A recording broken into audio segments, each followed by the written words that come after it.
یہ کہتے ہیں بیت المقدس مسلمانوں کے لیے کیوں اہم ہے اور یہودیوں کے لیے کیوں اہم ہے؟ اس لیے کہ یہودیوں کے لیے اہمیت پہلے بتا دوں کہ وہ موسیٰ علیہ السلام کو مانتے ہیں، موسیٰ علیہ السلام کو مانتے ہیں اور تورات کو مانتے ہیں، تو ان کے بھی جو یہودیوں کا قبلہ ہے وہ بیت المقدس ہے، یہودیوں کا قبلہ بیت المقدس ہے، اور مسلمانوں کا بھی پہلا قبلہ بیت المقدس رہا، پھر اس کے بعد خانہ کعبہ ہوا۔ مسلمانوں کے لیے کیوں اہم ہے؟ اس لیے کہ وہ انبیاء کی سرزمین ہے، اس لیے کہ وہ قبلہ اول ہے، اس لیے کہ وہاں انبیاء علیہ السلام مدفون ہیں، اور اس لیے بھی کہ سلیمان علیہ السلام اور زکریا علیہ السلام کا محراب، سلیمان علیہ السلام کی تعمیر، وہ ساری چیزیں موجود ہیں۔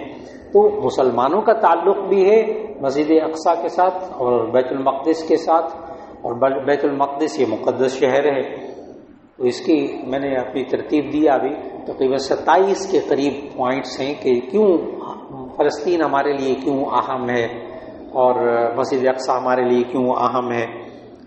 پھر اس لیے کہ معراج کا تعلق بھی مسجد اقصیٰ کے ساتھ، لیکن یہودیوں نے قبضہ کر کے مسلمانوں کو وہاں سے نکالا اور اب ظلم شروع کر دیا، یہ ایک الگ بات ہے، یہ ایک الگ بات ہے۔ اس لیے بیت المقدس مسلمانوں کے لیے بہت اہم ہے، سب سے اہم اہمیت قبلہ اول ہے، مسلمانوں کا قبلہ ہے۔